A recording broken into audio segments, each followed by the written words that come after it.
The shocking stabbing of 3 children and a school care assistant outside a primary school, followed by rioting and violence across the city. 34 arrests were made. Several Garda officers were injured in the riots, and the Commissioner, Drew Harris, said, and this is a quote, "People have been radicalised through social media and the internet." So was that the cause of the violence, and did the reporting of the incident worsen the situation? So here to discuss this, I'm joined by journalist and broadcaster Ella Whelan. Thank you for coming, Ella. So firstly, I suppose we should address why this has happened. What are the origins? What are the tensions here? Well, the idea that it's simply an organised far-right outburst is a total misunderstanding of the complexity of what's been going on. Yeah. Anyone who looks at what these people did in that evening, looting Foot Locker, setting things on fire, as Cressida said at the beginning of the show, a lot of it is just idiot behaviour. That's opportunism. It's the kind of thing, the kind of thing that happened in the London riots in a few years back here, where people take an opportunity and they do stupid things, and there's not necessarily anything too dramatically political about that.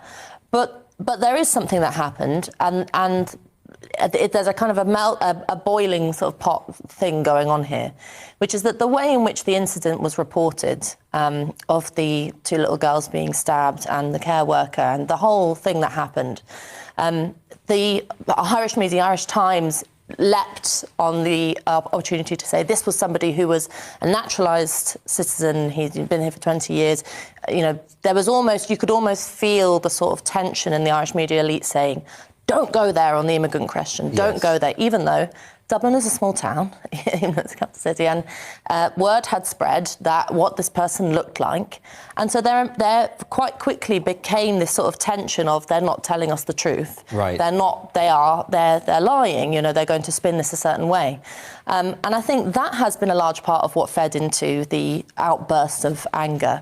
There's also the case that Dublin has had a lot of problems. Well, the whole of Ireland has, but in particular Dublin, with housing and whether you want to call them the left behind, the sort of working class, whatever it is, there's a section of people still living in Dublin and on the outskirts who are extremely destitute, extremely poor, and extremely ticked off with the sort of Dublin 4 set, pretending like nothing is wrong. There's real tensions in that city, and that has also fed into it sort of spilling out. So it's a complicated thing to try and assess, and for me anyway, I think it's telling that the Irish media has got more het up about its imagination of a far-right attack than it has the stabbing of 2 children. Well, there's 2 things, isn't there? I mean, firstly, going on a riot and setting things on fire, that's not a sensible response to anything, and that should be said.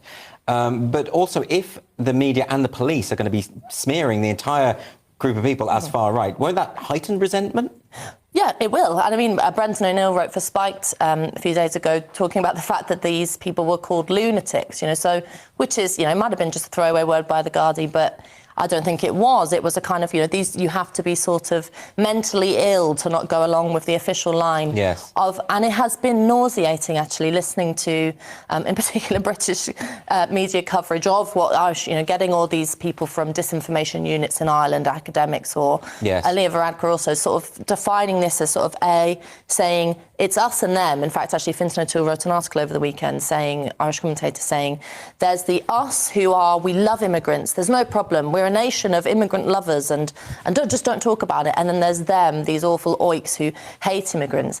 And again, I mean, you wish that they'd get outside of the little area in Dublin and know that actually there are some tensions in relation to immigration. And no, not everybody's not far right, but there have been incidents in Ireland in which the discussion about immigration has been, much like it has here, just totally clamped down on. There seems to be a mirroring here. I mean, there's a lot, this idea of an elite political class who are completely out of touch with what's actually going on. And they're just projecting this idea of how they would like things to be. Yeah, well, to take a very small example, that in a town where my parents live, called Bolton-Ness, there was a sports hall that was meant to be being built. Planning permission takes a million years. In Ireland, it was a big rigmarole. And, for a small community, it was going to be a great resource. And, after the war was in Ukraine happened, almost overnight, it was turned over to housing for Ukrainian refugees. Now, you can have an argument about whether or not you provide housing for Ukrainian refugees, and I'm sure lots of people would, particularly in Ireland, they were quite liberal about that. Yeah. But you don't just get to undemocratically and unfairly snatch a resource from a community that had, was invested in it. And that kind of thing keeps happening. Yes. And it causes tensions in people who are not anti-immigrant, they're not sort of what the Irish media paint them as, sort of foaming at the mouth far-right types. They're people who want to have some kind of sense of fairness and a nuanced discussion about immigration. The problem is the more that this gets pushed underground, the nastier it will get. And there is a problem with anti-immigrant sentiment in certain parts of Ireland. And there are far-right people who would take an opportunity. And I think that those of us who are on the left or, liberal on immigration need to take this very seriously and not let the sort of Dublin 4 set the agenda on discussions about immigration. I mean, one of the things that's really worrying is that this is pretty much given the Irish political elite the green light for an incredible bill around hate speech, which is one of the worst. I mean, really, it's one of the worst. Well, we've covered it quite a lot on this show because they are really pushing this through. Mm-hmm. And it does seem incredibly draconian. Almost, I'd say it's probably worse than Scotland's hate speech bill. And it will be weaponised. I mean, didn't the Irish government even say that they couldn't really define hatred? No, yeah. They defined it in circular terms. Mm-hmm. Hatred is hatred. Hatred is anything that inspires hatred. Great. Sort of, yeah. Well, that's great. I'm glad that's on the statute books, nice and clear. In a very kind of Irish way as well, the way in which they've discussed the bill is by saying, they have a little line where they say, you can be offensive, which is Irish people have spoken double speak, which is, you can't be offensive, because the next line says, but anything that could possibly incite hate, not incite violence, incite action, but incite hate, this nebulous term, will be outlawed. So you absolutely can't be offensive because most people don't feel hatred towards things that are offensive. Yes. So you end up in just this horrendous sort of quasi-intellectual soup of words that actually really means that there is going to be no free speech in Ireland, political or otherwise. Yes. And the thing that you just get so depressed about is that this won't have the outcome of a lovely country which is sort of tensionless and everybody gets along. It will do the exact opposite. Well, you've spoken many times about censorship and the history of censorship, and we know that if you do this, if you try and clamp down on people's right to free speech, bad ideas do not disappear.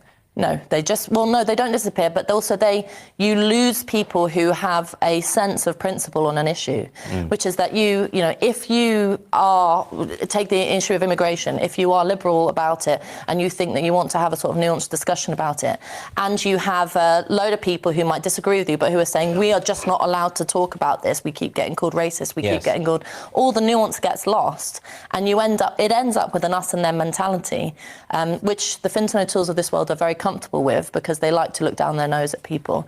But the rest of normal citizens who can see that having a concern about immigration does not make you a sort of Tommy Robinson type. Yes. I think they just lose all hope of any kind of nuanced outcome for the discussion. But is it partly that the commentariat and the type of commentators that you're describing there, they feel very comfortable with this because they know that their opinions, their set of values are currently on the same side as the Irish government and as what's considered the right opinions to have the Overton window, I suppose. Whereas how can they not be sure that this is laying a precedent for censorship of their own opinions later down the line? Well, it's all tied up in a very neat bow in Ireland. I mean, if you take a different issue, discussion about gender ideology and transgender with the teacher, Enoch Burke, I think his name was, who was eventually ended up in jail for a long saga of refusing to use different pronouns for a child in a school that he taught, a religious school that he taught.